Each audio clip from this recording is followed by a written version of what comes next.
کبھی انسان اپنی تخلیق پہ غور کرے اور خلقت کے بعد جب دنیا میں آتا ہے تو کس قدر نرم، ریشم بھی اتنا نرم نہیں ہوتا جتنا انسان کا وجود نرم ہوتا ہے. اور وہ کون ہے جو اس نرمی کا خیال رکھتا ہے اور جو سردی سے بچاتا ہے، گرمی سے بچاتا ہے، شدت حدت سے بچاتا ہے، اور آہستہ آہستہ نہ صرف پروان چڑھاتا ہے بلکہ اپنا خون گولتا ہے، ہڈیوں کا رس گولتا ہے اور انسان کے وجود کو توانا اور قوت بخشتا ہے، اور وہ وجود ماں کا ہے. اب دیکھیے ماں کا وجود کیسا ہے. عربی زبان میں ماں کو کہتے ہیں. کا مطلب ہوتا ہے اوریجن، کسی چیز کی اصل. کیونکہ بیٹی کی بھی یا بچے کی یا بچی کی اصل اس کی ماں ہے.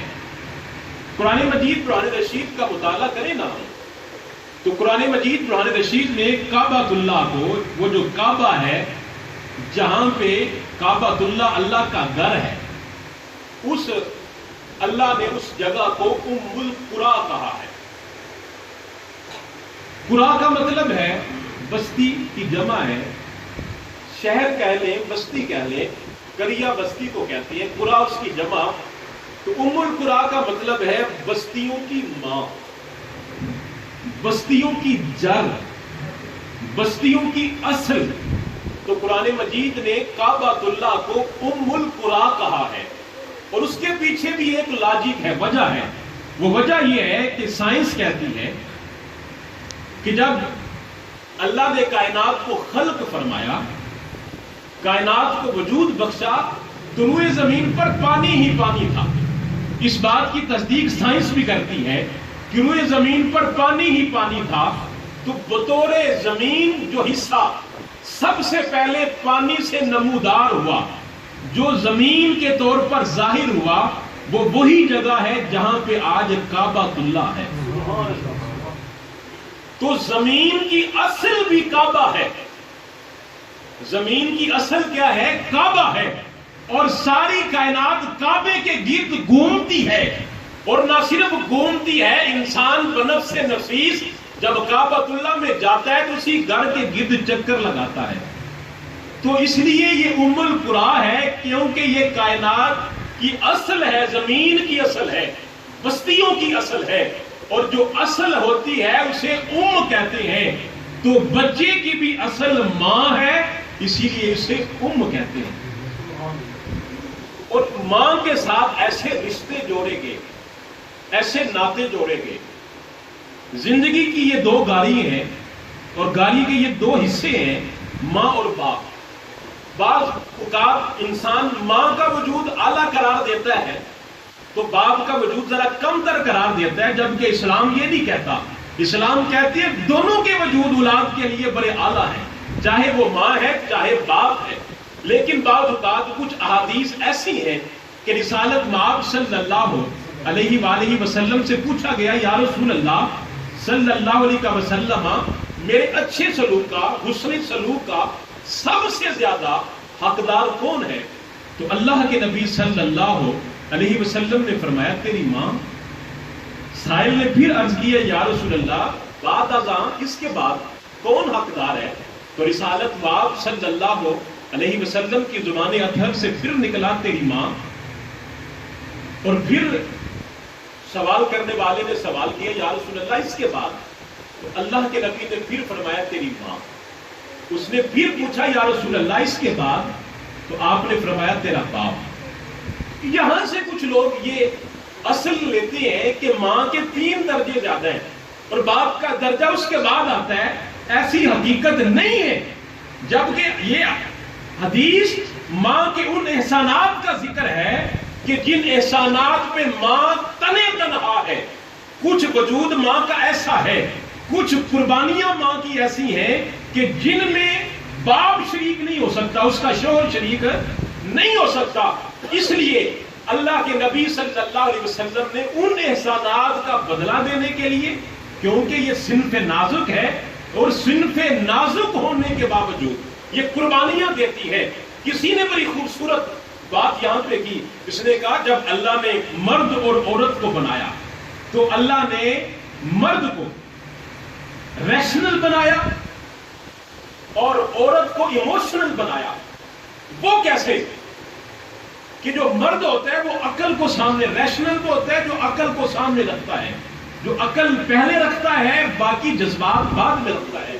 تو اللہ نے مرد کو ریشنل بنایا ہے کیونکہ اس کی عقل پہلے ہے، جذبات بعد میں ہے. یہ عقل سے کام لیتا ہے پھر جا کے کوئی فیصلہ کرتا ہے. لیکن اللہ نے عورت کو ایموشنل بنایا ہے کہ اس کے جذبات پہلے ہیں، عقل بعد میں ہے. وہ کر گزرتی ہے جو کر گزرنا ہو. اور ان مرد سوچتا رہتا ہے. اور کسی نے بڑا خوبصورت کہا، اس نے کہا جو قربانی ہے یہ عقل نہیں دیتی، قربانی عشق دیتا ہے. یہ جو قربانی ہے یہ عقل نہیں دیتی، عقل سوچتی ہے، عقل حکمت کا تلاش کرتی ہے، عقل یہ نظریے ضرورت کو وجود میں لاتی ہے، عقل راستے تلاش کرتی ہے. لیکن عشق قربان ہو جاتا ہے، عشق قربان ہو جاتا ہے. اگر یہ قربانی نہ ہو تو یہ کائنات کا وجود نہ ہو. زمین کی قربانی سبزہ زار ہے، سبزہ زار کی قربانی حیوانات ہیں، حیوانات کی قربانی انسان ہے. اور اگر انسان بھی قربانی نہ دے تو اللہ کے کائنات کا نظام دھرم برم ہو جائے. تو یہ کائنات چل قربانی پہ رہی ہے، موسم قربانی کا ہے، یہ ایام قربانی کے ہیں. اگر انسان دیکھے تو اللہ نے جو انسان کو دن دیے ہیں، جو ہمیں سال دیے ہیں، اس کی ابتدا ذی الحج سے ہے اور اختتام محرم سے، محرم کی ابتدا ہے اور اس کے اختتام ذی الحج ہے. ابتدا بھی قربانی نواسہ رسول کی، ابتدا بھی قربانی ہے نواسہ رسول کی، اور انتہا بھی قربانی ہے اللہ کے نبی جناب اسماعیل کی. وہ فدیہ بعد میں آیا. اللہ کے نبی ابراہیم علیہ السلام کے لخت جگر کو قربان کرنے کے لیے لے گئے. اور جب اللہ نے منظر دیکھا جناب ابراہیم علیہ السلام کا، اللہ نے کہا قد صدقت الرؤیا، ابراہیم بس کر، تو نے خواب کو سچ کر دکھایا ہے، تو نے خواب کو سچ کر دکھایا ہے. تو کہنے کا مطلب یہ ہے یہ کائنات کی، یہ ایام کی ابتدا بھی قربانی، انتہا بھی قربانی، اور یہ کائنات نظام کائنات قربانی سے چلتا ہے. تو اللہ نے عورت کو وجود ہی قربانی کا دیا ہے، قربانی کا وجود دیا ہے. اور اس لیے اللہ کے نبی صلی اللہ علیہ وسلم نے فرمایا کیونکہ ماں کچھ ایسے کام ہے، ایک تو 9 ماہ جو ماں بچے کو پیٹ میں رکھتی ہے کوئی تکلیف ہو رہی ہے، جس کو تنے تنہا یہ خاتون کو برداشت کرتی ہے. حضرت عمر فاروق رضی اللہ تعالی عنہ کے پاس شکایت آئی تھی امیر المومنین یہ ماں کا نافرمان ہے. تو آپ نے بندے کو بلایا اور بندے کو لڑکے کو بلا کے آپ نے سزا پتہ کیا سنائی؟ آپ نے فرمایا کہ اس کے پیٹ کے ساتھ پانی کا مشکیزہ باندھ دیا ہے، نہ رات کو کھلے نہ دن کو کھلے. امیر المومنین کا حکم تھا، باندھ دیا گیا.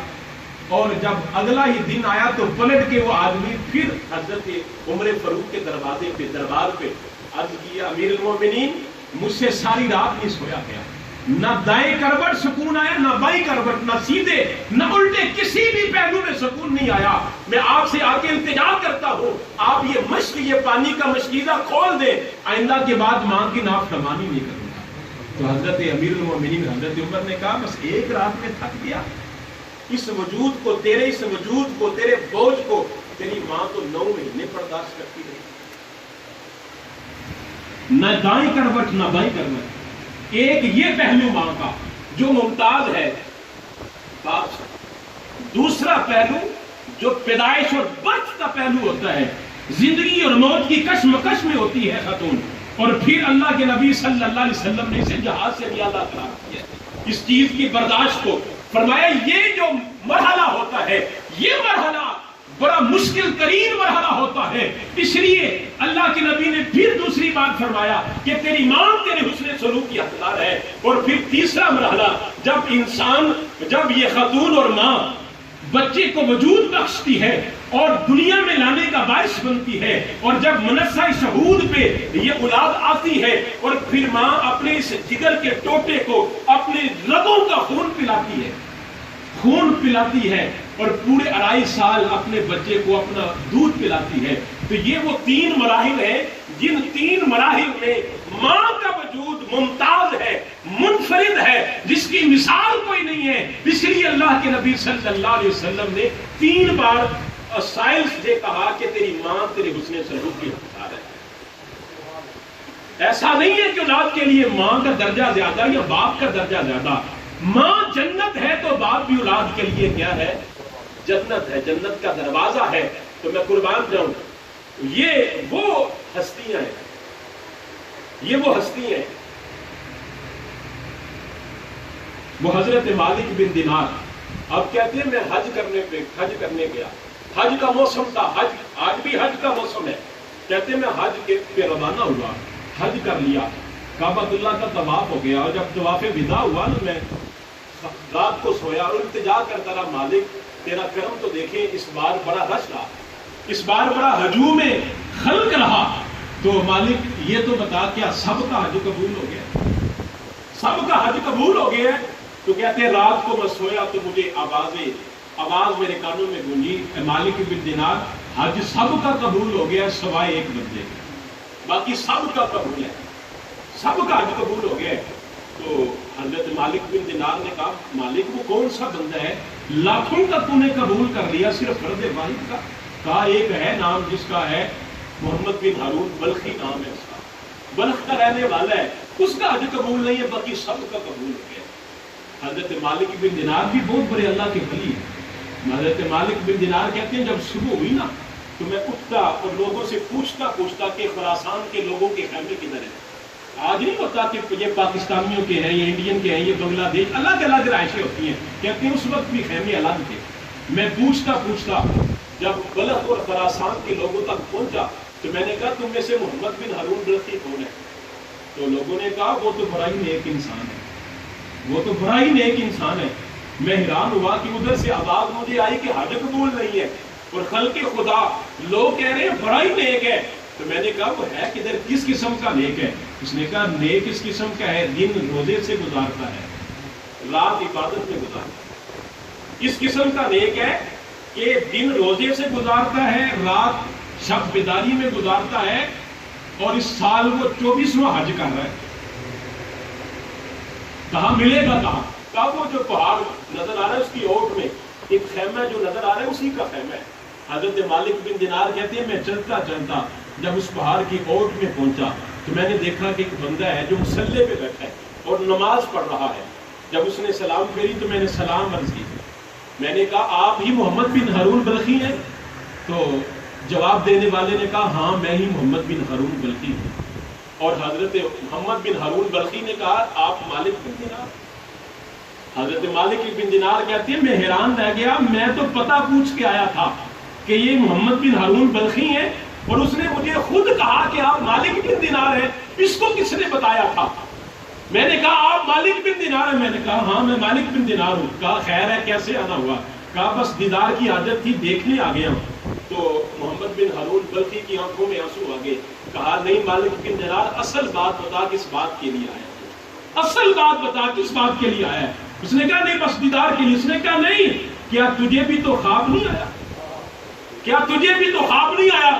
میں نے کہا اتنا پہنچا ہوا ہے تو میرا نام بھی جان لیا، میرا خواب بھی جان لیا، بتا تیرا معاملہ کیا ہے؟ اس نے کہا 24واں حج کر رہا ہوں، جب طواف ودا کے قریب پہنچتا ہوں، الوداعی طواف کرتا ہوں تو رات کو کسی نہ کسی اللہ کے ولی کو خواب آتا ہے کہ سب کا حج قبول ہے لیکن میرا حج قبول نہیں ہے، سب کا حج قبول ہے میرا حج قبول نہیں ہے۔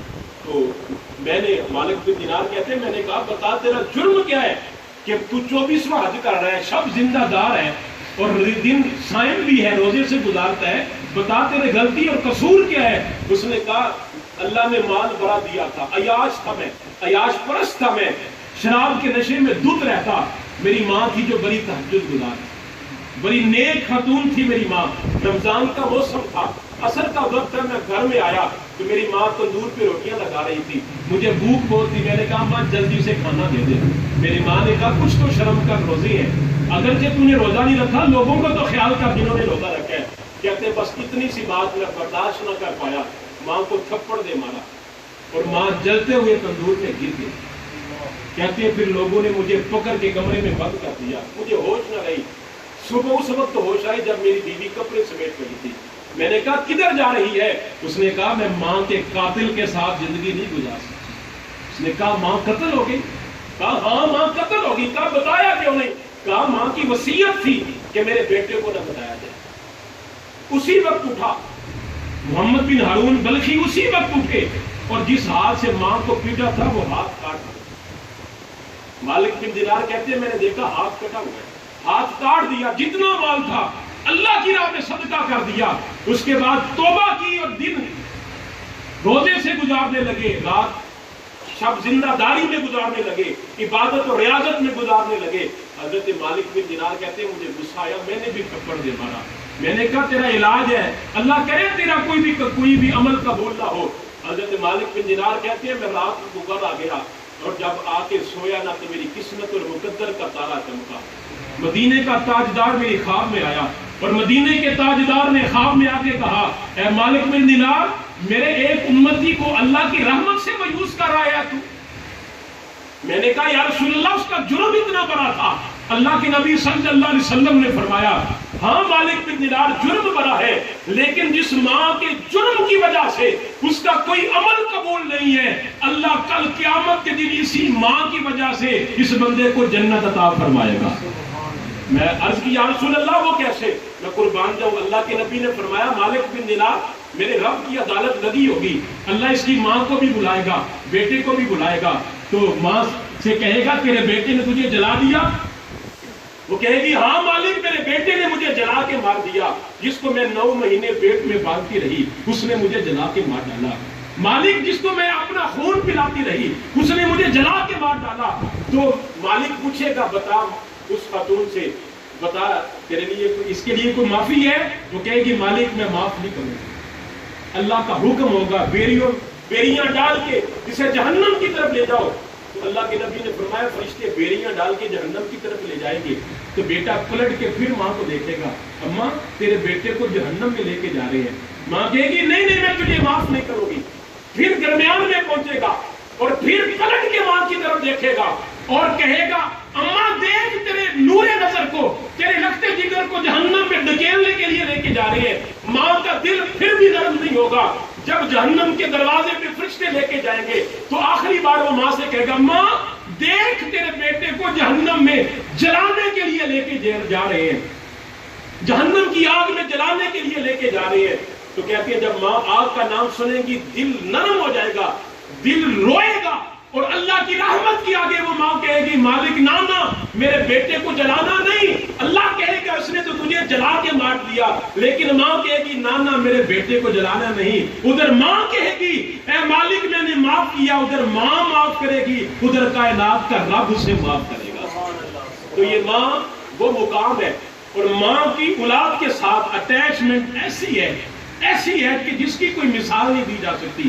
آپ نے دیکھا ہوگا کہ یہ آپ کو میں تجربے کی بات بتاتا ہوں، سائنس نے امریکہ نے اس پہ تحقیق بھی کی ہے۔ آپ نے دیکھا ہوگا کہ ماں کبھی غور کرنا، ماں یا خاتون جب کسی بالخصوص ماں جب بچے کو اٹھاتی ہے دائیں ہاتھ سے اٹھاتی ہے اور دائیں ہاتھ سے اٹھا کے لگاتی سینے سے ہے لیفٹ سائیڈ پہ، فطرتاً نہ تو کوئی اصول ہے کسی نے بتایا، ماں کو فطرت میں اللہ نے یہ سکھایا کہ جب ماں بچے کو اٹھاتی ہے بچہ رو رہا ہوتا ہے اور اٹھانے کے بعد جب بچے کو سینے کے ساتھ لگاتی ہے ماں، دل کے ساتھ لگاتی ہے، تو وہ کون سی چیز ہے جو بچے کو سکون دیتی ہے؟ تو سائنس کہتی ہے کہ انسان کے دل کے اندر صرف ویوز شعاعیں نکلتی ہیں، وہ ویوز جب بچے کے دل کے ساتھ ٹکراتی ہیں تو بچے کو سکون ملتا ہے، سکون ملتا ہے۔ اور یہ کوئی جذباتی بات نہیں ہے، حقیقت پہ مبنی ہے۔ آج کی سائنس کہتی ہے موبائل کو کبھی لیفٹ سائڈ پہ نہ رکھیں کیونکہ موبائل کی ویوز اور دل کی ویوز دل کے لیے خطرناک ہے۔ کبھی آپ ایکس رے روم میں جائیں تو آپ مریض کے ساتھ ہو تو ڈاکٹر آپ کو کہیں گے جناب آپ باہر رہے، کیونکہ اس کی شعاعیں خطرناک ہیں، کیونکہ انسانی جسم سے شعاعیں نکلتی ہیں، ویوز نکلتی ہیں جو دیگر چیزیں اس کے لیے نقصان دہ ہو سکتی ہیں۔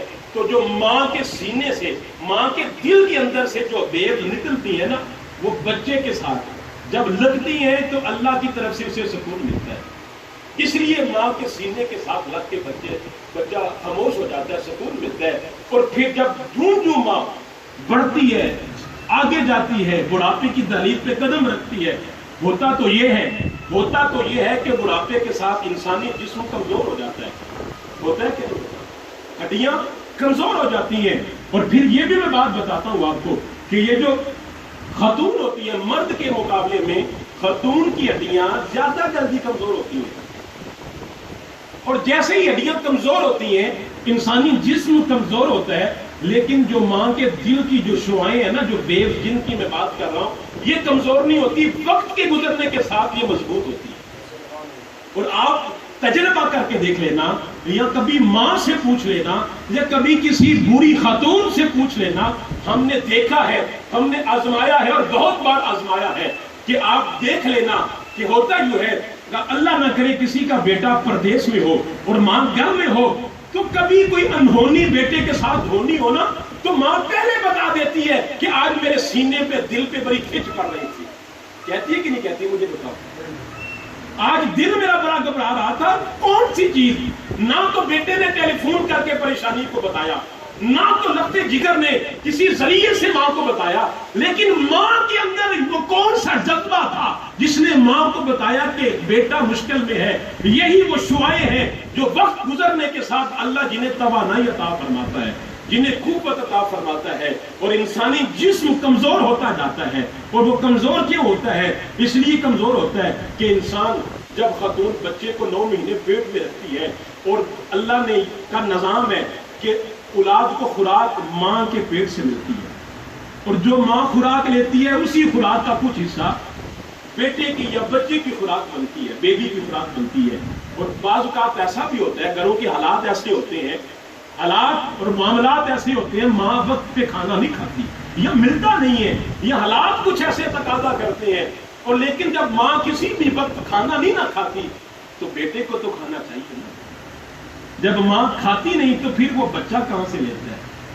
سائنس کہتی ہے کہ وہ بچہ جب ماں کھاتی کچھ نہیں ہے تو بچہ تب بھی اپنا رزق لیتا ہے، اپنی خوراک لیتا ہے. کہاں سے لیتا ہے؟ جب ماں بھوک سے ہوتی ہے، پھاکے سے ہوتی ہے، پیٹ میں کچھ نہیں ہوتا کھانے والی بھی چیز، غذا کوئی نہیں ہوتی، تو جو عورت کی ہڈیاں ہوتی ہے نا ماں کی، ان سے گودا نکلتا ہے اور بچے کی خوراک بنتا ہے. اور بچے کی جب یہ خوراک بنتا ہے، اور پھر جب وہ ماں 40 سال یا 50 سال کی وہ اس عشرے کو کراس کرتی ہے تو ہڈیاں بھی کمزور ہوتی ہیں، جوڑوں میں درد بھی ہوتا ہے، گھٹنوں میں تکلیف بھی ہوتی ہے، ٹخنے دکھتے ہیں، جوڑ دکھتے ہیں، اس لیے کہ اس نے اپنا وجود گھول کے تیرے اندر رکھ دیا اور تجھے پروان چلانے کے لیے. اور کسی نے کہا تھا کہ جدودا میں ساوا نل سا لینا سکھیا، رب کہن لانو پہلا ماں کہنا سکھیا.